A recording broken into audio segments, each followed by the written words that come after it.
Hi, Dad. I'm not able to do this so that I can put it on the internet. I don't have time. Fall semester 2017 just started, so I'm just gonna make this video for you to show you how to make a morning smoothie. I'm gonna pause it and just try to do it in segments. Okay, so the first thing I do is I take everything out of the fridge that I'm going to need, which includes a cucumber, my spinach, and my kale. So first I cut up my cucumber, but if it's not organic, I don't like to eat the skin. If it is organic, you should definitely leave it on because that's where a lot of the nutrients are. So I cut up this is a large cucumber, so I usually use about half of this, and it depends on the day. If my body tells me that I want more, I'll use more, but if not, then I'll use a little bit less, but usually I use about half of a big giant cucumber, and that is really nice. And I cut it up so that it just doesn't fatigue the blender. Kind of makes things go a little bit more smoothly. So I cut it lengthwise once, and then I flip it and cut it into a few chunks. So actually the first step is to put water in the blender. I'm going to do that, and then I'm going to... So I put 2 cups of water.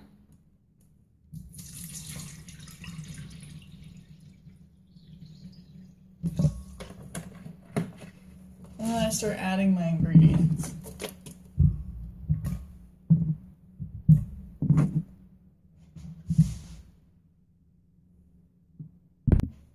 So the next thing I'll add is kale, which definitely should be organic. It's really cheap.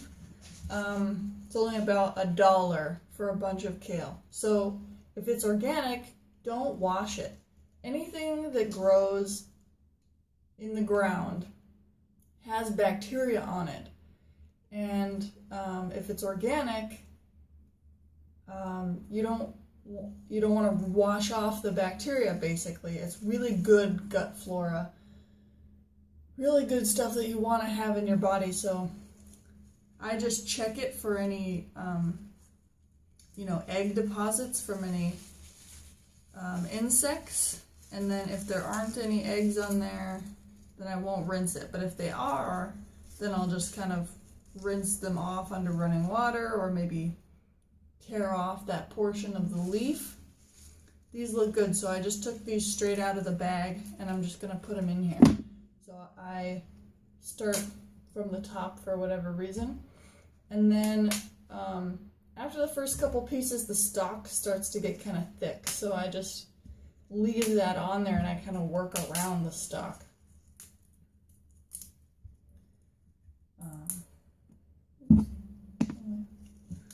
But it's not a big deal if it makes it in there, but it probably just has kind of a funny taste.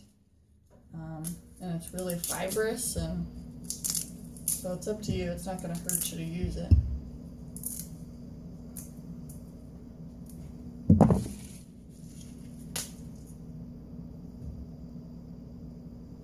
We'll go ahead and add 2 big pieces of kale.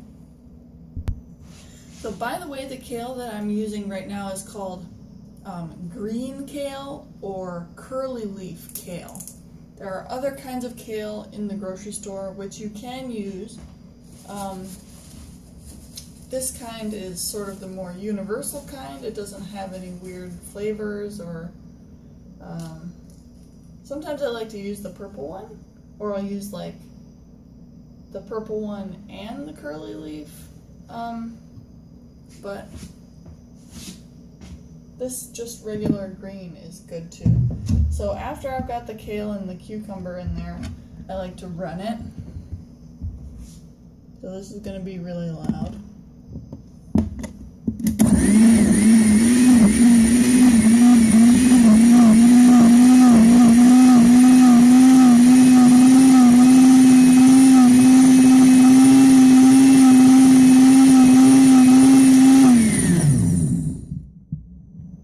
just to kind of get the party started.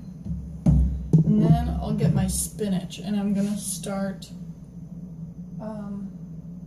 separating the spinach. So I've got my bunch of spinach here, and I'll go through it to find any pieces, to find any pieces that I don't want. Like I don't want anything that's slimy. So sometimes I will use pieces that kind of look like dark green or weird. For some reason this one is not calling my name, so I'm going to put that one aside. But a lot of times I will use like stuff like this. I don't know if you can see the difference, but it might not be a perfect leaf, but I can tell that, you know, it's not bad. And then what I do is I just sort of start to align them in my hand so that I can wash them more quickly. This is just a bunch of spinach. So it's against the wall. In sprouts where all the other produce is, and it's bundled together with a twist tie. But you can also just get like a triple washed container of kale, or I mean a spinach, and just take it right out of the box or bag and add it straight to the smoothie. I never feel like those are quite like clean enough. I really like to rinse them myself, especially because they have been processed, you know, because they've been separated from their stems and they've been touched by a whole bunch of people. I kind of feel like they're not clean, whereas these bundles were just picked and then bundled and then brought to the grocery store. But also, I guess people's hands have been touching the leaves themselves at every stage, but there's just no way around that, I guess. So I just rinse it with regular water. I don't like put any cleaning agents on them because that would just take forever. So what I'm gonna do after I get a big old handful is take it over to the sink and then rinse the front and the back of each leaf, just sort of quickly, because there's usually, you know, just a little bit of debris, you know, or maybe there's nothing on there, but usually some stuff comes off of the handful as a whole. But what I want you to see here is how big of a handful I'm grabbing. I really take a lot of spinach because it has a lot of great nutrients, but you know, you want to eat it in large amounts, especially because in this smoothie it tastes delicious, so you might as well just pack in the green stuff. Okay, so I'm gonna go rinse this about now because it's getting to the point where it's a little bit, you know, I don't want to make it too big so that I have trouble holding it, because I'm gonna kind of rinse the top and then rinse the bottom of the leaf and kind of turn them like pages as I'm running them underwater. So kind of like this. And then I'll show you. And then after I'm done rinsing them, I just kind of grab the stalks because I've sort of aligned them so that the stalks are all lined up. I just kind of grab all of this and tear it off. So then when I come back, I'll only have the leaves. To add the spinach, I tear it a little bit. So I just kind of tore off the tips, and then I'll tear it at least one more time down the center of the leaf and kind of try to crumble it in there, again to just make it easier on the machine. Just try to separate them so that one handful kind of fills up the blender, and then so because of that, I'll run it again.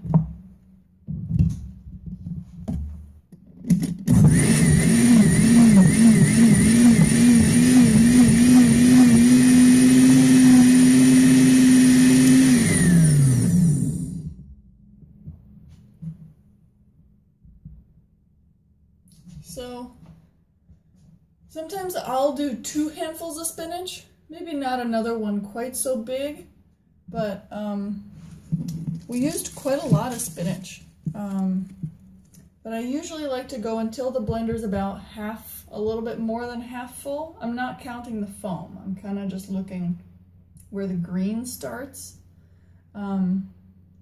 So half to a little bit more than half, and then the rest will be for our fat source and our berries and fruit. So I'll be right back. So the reason I want to put a fat source in there is because it makes the smoothie last longer. It makes you feel like you're more satisfied. This isn't necessarily a sensation that you might notice if you made a smoothie one day without the fat source and one day with the fat source, but it does add a different level. You're adding fiber with the chia seeds, as well as your omega-3 fatty acids. Same thing with the hemp hearts. So I'm going to add about a serving of each. Your bag might have something different, but the serving that I'm used to is about 2 tablespoons of chia seeds and 3 tablespoons of hemp hearts. I'm going to grab those out of the fridge, put this away. Okay, here's my chia seeds. I'm just going to dump them right in there. This is a 1 teaspoon measuring thing, so there's 3 teaspoons in a tablespoon, but I use kind of heaping tablespoons, so I don't quite put in that much. I don't know, whatever. You're not going to be able to taste the difference. It's just about adding things that are good for your body. The hemp hearts actually do have kind of a nice nutty flavor, but it's very subtle, so I don't know if you would ever really notice. But they also have a ton of protein, these. And as you saw in the movie What the Health, it's not common for people to have protein deficiencies.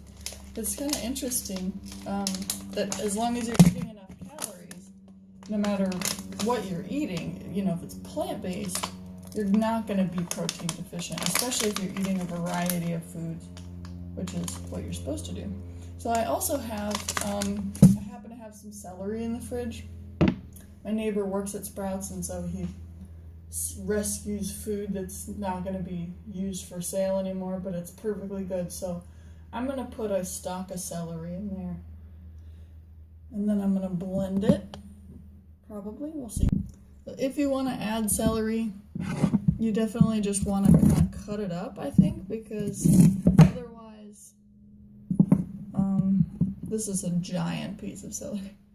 Otherwise, because of the stringiness of it, I feel like it would be hard on the blender.